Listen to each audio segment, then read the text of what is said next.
Today's episode is using the roughing gouge.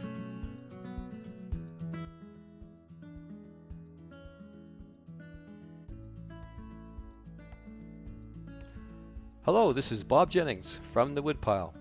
The WoodPile has something for everyone, but this how-to series of videos is geared more towards the beginner turner or curious viewer who might be interested in our craft.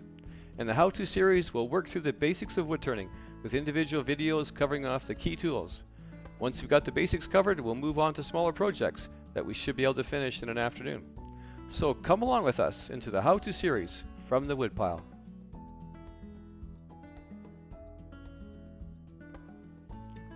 The roughing gouge, or spindle roughing gouge as it should be called, is a U-shaped tool that is usually ground square with about a 45-degree angle. Its only use is on spindle work, or between centers as that's sometimes referred to.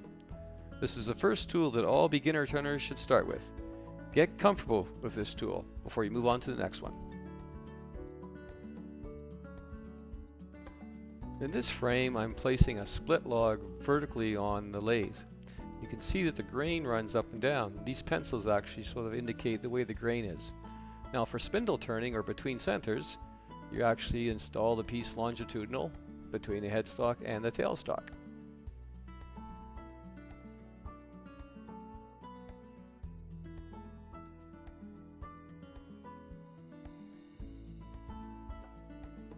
The work turns towards you, you hold the tool on the tool rest, and the roughing gouge is a perfect tool for this application.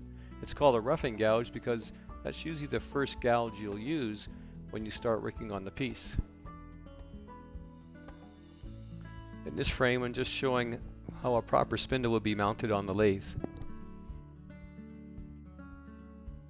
Every turner needs to understand grain orientation. The orientation will determine what techniques and tools that you should use. For beginner turners, however, there's a serious safety consideration when you're talking about grain orientation.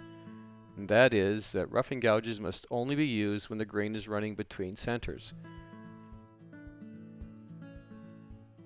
You can see how a bowl orientation is 90 degrees to a spindle. Rather than the grain being between centers, it's 90 degrees to the headstock. And you can see that the longitudinal grains are coming towards me. That's why this is such a serious safety consideration on the lathe. You cannot use a spindle roughing gouge in this position. I've mounted a 2x6 on a faceplate, and here I am holding it up against the split tree with the grain in both cases running up and down. You can see the grain is up in this picture. I'm going to mount this on the lathe, and we'll mark the grain orientation on the lathe.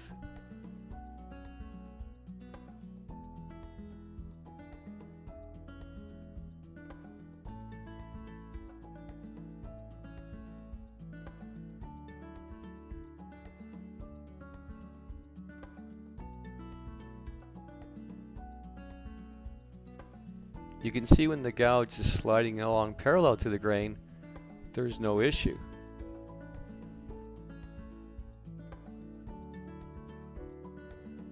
But when the gouge comes to the corner, it flakes off a splinter.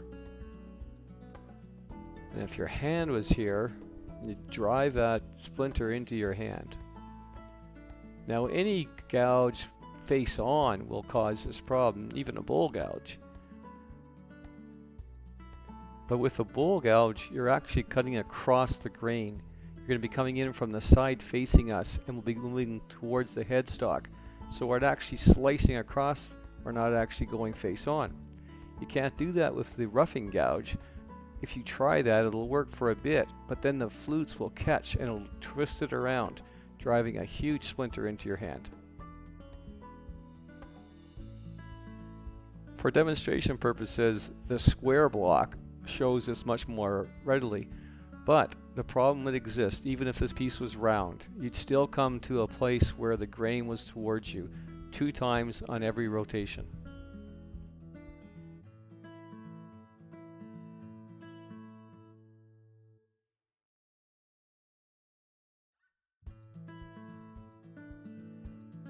I've selected the piece of cherry that we're going to use for our demonstration. This is has a center finder and it's used to locate the center point on spindles. You can use it on square block like this, where a ruler would work just fine, but it's much more effective when the piece is not square, such as this piece of poplar I have.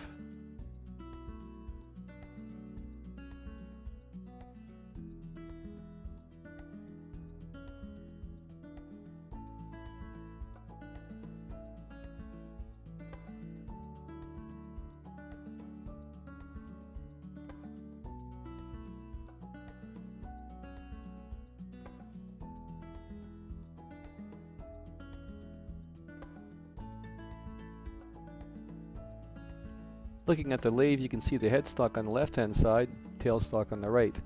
We're going to put a drive spur in the headstock, which will rotate the piece, and we'll put a live center in the tailstock, which will allow the piece to spin freely. This drive spur has a spring-loaded point in the middle. It's a safety feature in case you get a catch. I prefer these ones over the fixed hard spurs. This drive spur has a number 2 Morse taper. It's a friction fit within the headstock. It's always a good idea to wipe off the spur and the headstock before you insert it. This is a live center. It goes in the tailstock.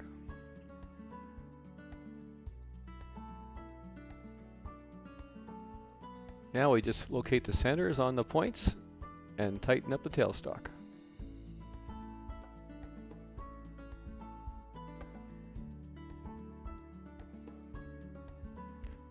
Once you get the tailstock tightened up, give the piece a good forceful twist with your hands, just to make sure that it's securely seated on the drive spur.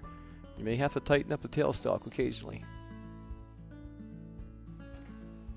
Get into the habit of turning the machine by hand before you turn the machine on. That way you'll never get a contact between the piece and the tool rest. Also start the lathe up slowly and then increase the speed. And stand to the side if it's the first time that you've mounted this particular piece in the machine. Before we start turning, we need to talk about safety. As a minimum, protective eyewear is required. In addition, hearing protection and some sort of dust respirator may be necessary. And occasionally I'll wear gloves. And in addition, short sleeve shirt or sleeves of elastic cuffs. Here I'm demonstrating the posture for turning. With the roughing gouge held down by my hip and the handle at a slight upward angle, my hand underneath. You don't actually step, you'll just sway with your body from left to right or right to left as necessary. Here I'm showing my hand sliding along the tool rest.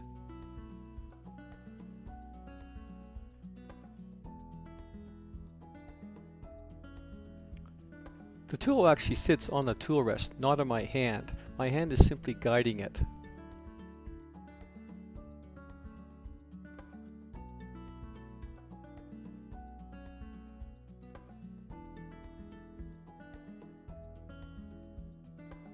With the roughing gouge, we never attack the piece from the end. It's always along the side.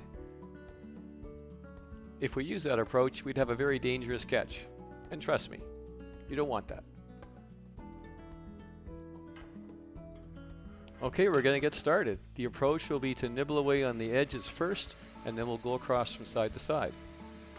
Just slowly introducing the tool, just knocking off the edge, and I'll go over to the other side in a moment and do that one.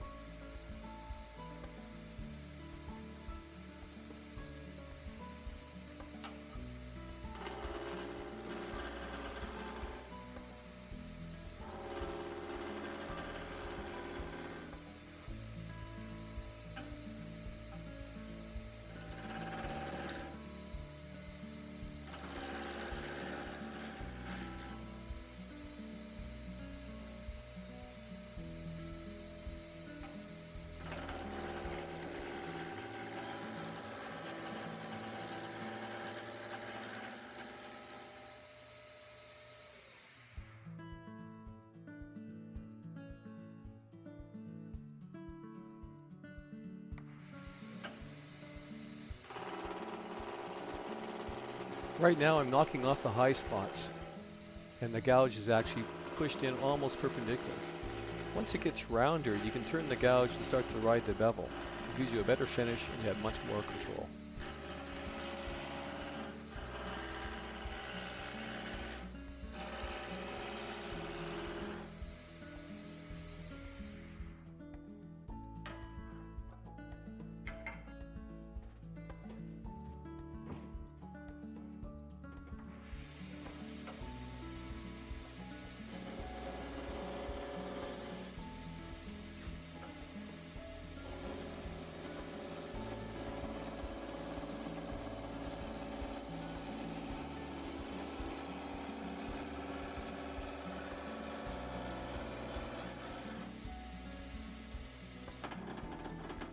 Putting the tool on top of the piece lets me know just how round it's getting. If it's bouncing, I still have to go a bit more.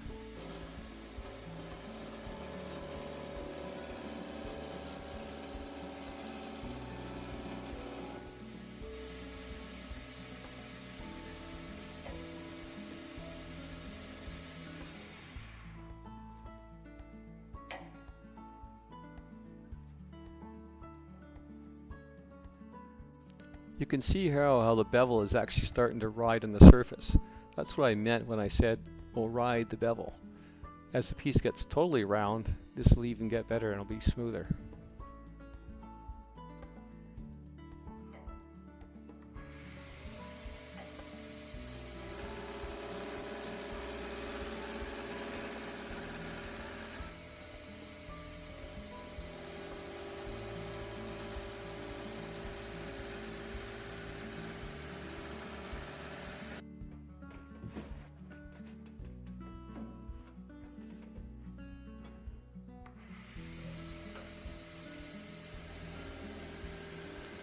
Just keep going back and forth until you get the piece round. I'm actually watching the opposite side to see if I'm going straight or not.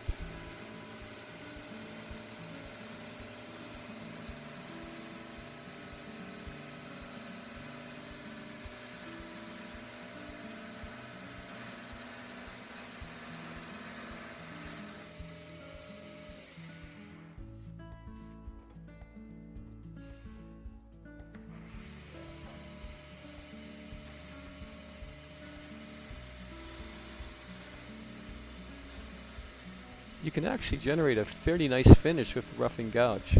Just take your time, ride the bevel, and go smoothly.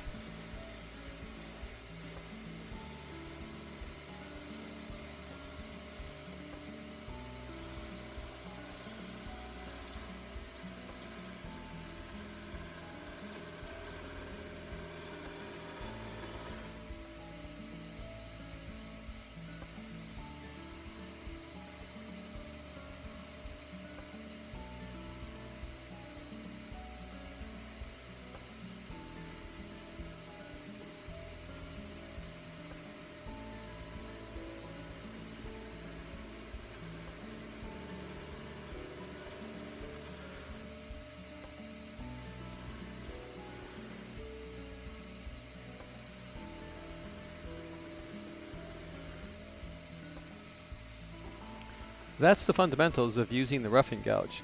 There may be other approaches with the roughing gouge, but these techniques work for me. If this video did nothing more than alert you to the safety considerations, then I'm thankful. For all shop work, please review your operator manuals and make safety your #1 priority in the shop. That concludes our video on the spindle roughing gouge. If you're a beginner turner, go out to the shop and get some practice in with this tool. Use scrap wood for your practice. Even a construction 2x4 will do nicely. Get a good handle on the roughing gouge, as it's the start of every spindle job. If you enjoyed the video, please subscribe, and comments are always welcome. Look for more videos from the Woodpile, including additional videos in our how-to series.